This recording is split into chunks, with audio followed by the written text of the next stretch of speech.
दिवशी एका कातकरी समाजातल्या मुलीला ती लेबरमध्ये होती, म्हणजे तिच्या डिलिव्हरीच्या कळा सुरू झालेल्या होत्या.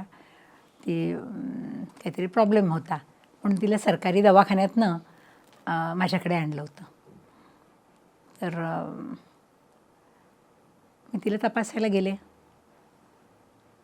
बरोबर तिची कोणतरी एक म्हातारी होती तिच्या डोक्याशी.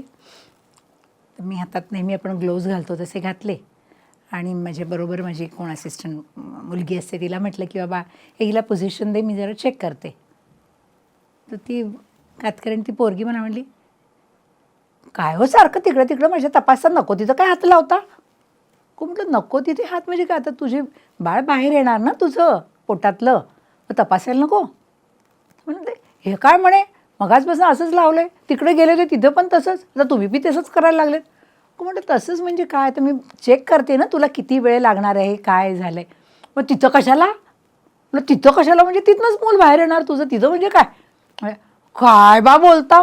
काय बा म्हणजे काय? म्हटलं कुठनं मूल बाहेर येईल असं तुला वाटतंय, का तोंडातनं बाहेर येणार आहे का तुझ्या? काय बा बोलता, काय बा बोलता? म्हटलं अगं कुठनं येणार, हे काय हितनं बेंबाटातनं बाहेर येणार? डिलिव्हर होणारी पेशंट मला सांगत होती माझ्या बेंबीतनं माझं मूल बाहेर येणार. काय बोलणार हो तुम्ही?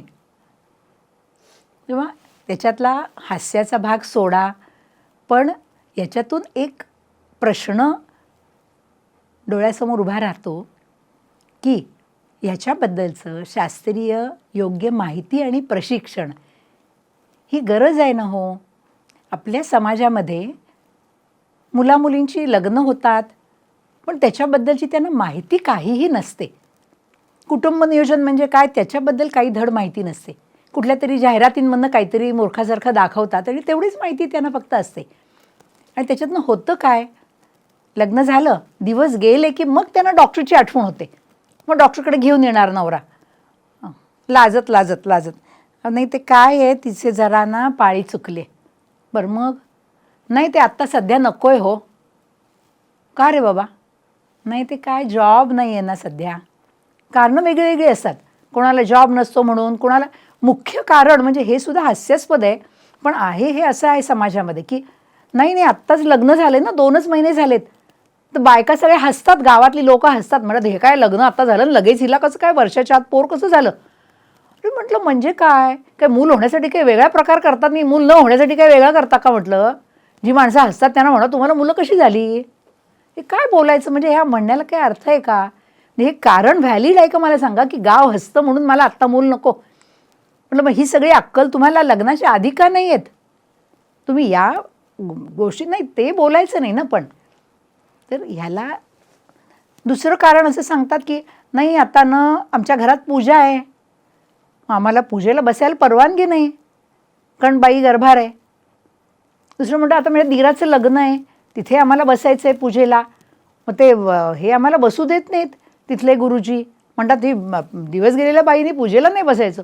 अगं म्हटलं तुझ्या पोटात पोर देणारा देवच आहे ना, मग देव कशाला म्हणेल की मला जे मीच दिलेली वस्तू तुझ्या बाईच्या पोटात आहे तर तुला देवा पूजेला बसू नको? हे काय मूर्खपणा आहे. पण काय असतं, तुम्ही समाजातल्या ह्या गोष्टी बदलू शकत नाही. या सगळ्या गोष्टीमधून आपल्याला एवढंच समजतं की ह्या मुलामुलींना शाळेमध्येच 7वीपासून तरी कमीत कमी sex education should be a must. त्यांना त्यांची शरीर रचना, शरीर क्रिया म्हणजे ॲनाटॉमी आणि फिजिओलॉजी या दोन्ही गोष्टींचं योग्य ते शास्त्रीय प्रशिक्षण हे मिळायलाच पाहिजे. हल्ली काय झालं आहे, हल्ली मोबाईलमधनं तुम्हाला पोर्न सगळे बघतात, लहान लहान पोरं पॉर्न बघतात, पण त्याच्यातनं त्यांना नॉर्मल काही समजत नाही हो. मग ते ॲबनॉर्मल जे काही दाखवलं जातं तेच नॉर्मल समजलं जातं ना. त्याच्यामुळे सगळ्या दुष्ट प्रवृत्ती असतात त्या वाढीला लागतात. हा पहिली गोष्ट ही व्हायलाच पाहिजे. किंवा मी म्हणेन निदान लग्न ज्या मुलामुलींचं ठरवतात त्यांना तरी आधी डॉक्टरांकडे पाठवा ना तुम्ही. जसं मुहूर्त काढायला जाताना तुम्ही शास्त्री बुवांकडे जाता, मुहूर्त बघता. हल्ली काही लोकांकडे ते HIV वगैरे पण तपासणी करून घेतली जाते, ती चांगली गोष्ट आहे. ब्लड ग्रुप तपासला जातो, ही चांगली गोष्ट आहे. तसंच डॉक्टरांकडे जाऊन किंवा आम्हाला जर मूल नको असेल तर काय करावं ह्याचा सल्ला घ्यायला तुम्हाला डॉक्टरकडेच जायला पाहिजे का नको? तर हे होत नाही ना. त्याच्यामुळे मग शाळेमधल्या मुलींचं किंवा आता आमच्या छोट्या गावांमधनं काही मुली मुंबईला पुण्याला ह्या नोकरी धंद्यासाठी जातात. तिथे त्यांच्या स्वयंपाकघरात त्यांची राहायची सोय असते. 24 तास त्यांच्या मुलांना सांभाळायचं, घरातलं गैरकचरा काढायचा, स्वयंपाक करायचा, अमुक तमुक अशी कामं करून घरकामाला मुली तिथे अर्धिंड्या वयातले जातात. त्यांना काही माहिती नसतं. मग त्यांचा कोणीतरी भुरळ घालतं म्हणा किंवा त्या घरातल्या ड्रायव्हरबरोबर, त्या घरातल्या आणखीन कामाला येणाऱ्या कुणाबरोबर तरी त्या मोठ्या मोठ्या काहीतरी भुलथापात येतात, त्यांना काहीतरी होतं किंवा एखादा घरातलाच त्या घराचा मालक असतो, त्याचा मुलगा असतो, कोणीतरी यांचा गैरफायदा घेतला जातो. पण ह्या मुलीला जर स्वतःचं संरक्षण कसं करायचं हे जर समजत नसेल तर मग अशा मुलींना हे पुढचे सगळे नरकवास त्यांच्या नशिबाला येतात ना. म्हणून ह्याचं मूळ कारण पण आपल्याकडे सेक्स हा शब्द तुम्ही तोंडातनं कुणाच्या येणारच नाही. मुळे घरामध्ये हा विषय काढणं हे मंजूरच नाही ना. ही परिस्थिती बदलायला पाहिजे असं मला वाटतं. लग्न व्हायच्या आधी त्या मुलींना त्यांच्या शरीरातला, बाईच्या शरीरातला फरक काय, पुरुषाचा काय, या गोष्टी समजायलाच पाहिजेत. मी इथे ह्या किशोरवयीन मुलींच्या प्रशिक्षणाबद्दल काही शाळांमधनं जाऊन लेक्चर्स घेत होते. त्याच्यामध्ये आम्ही चार्ट बरोबर घेऊन जायचो, मुलींना दाखवायचो की बाबा शरीर रचना ही आतमधनं अशी असते, ह्याला गर्भाशय म्हणतात, ह्याला ओव्हरीज म्हणतात, ह्याला ट्यूब्स म्हणतात किंवा ह्याला व्हजायना म्हणतात, त्याच्यामधनं काही स्राव या सगळ्या ज्या काही त्याच्यातल्या गोष्टी आहेत ह्या आम्ही समजावून सांगायचा त्यांना प्रयत्न करत होतो. मग त्यांच्यामध्ये आम्ही क्वेश्चन आन्सर घ्यायचो की बाबा मुलींचे काय प्रश्न काय आहेत ते त्यांच्याकडनं जाणून घ्यायचे आणि मग त्यांना त्याची योग्य ती उत्तरं द्यायची. काही दिवसांनी मी असं केलं की त्या मुलींच्या आयांना पण मी बोलवायला सुरुवात केली, कारण माझ्या लक्षात आलं की त्या आयांनाही काही माहिती नसतं. म्हणजे जरी त्या आया झालेल्या असतात तरी पण त्यांना ह्या गोष्टीमधला काहीही गंध नसतो, कारण शिकवलेलंच नाही. कधी कसं समजणार मला सांगा. तर एका आईनी मला म्हणजे गुगलीच टाकली, मला म्हणते होते मूत्रमार्ग आणि योनिमार्ग म्हणजे एकच असतो ना हो बाई.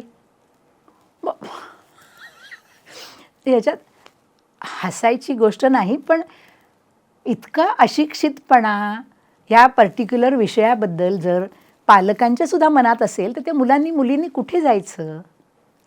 तर मला ही गोष्ट फार आवश्यक वाटते की ह्याचा नक्की विचार करायला पाहिजे आणि समाजातही मागणी व्हायला पाहिजे की बाबा मुलींना जरा या रुरल एरियामधल्या तरी, कारण शहरातल्या मुलांचे आईवडील शिकलेले असतात, या खेडेगावामध्ये ही परिस्थिती नाही आहे.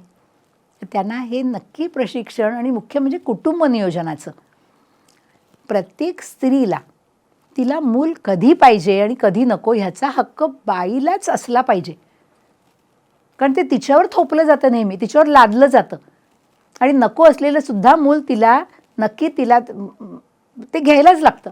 ही वस्तुस्थिती आहे, ती अतिशय दारुण आहे. ती बदलण्यासाठी आपण हा एक काहीतरी प्रयत्न करायला पाहिजे असं मला वाटतं.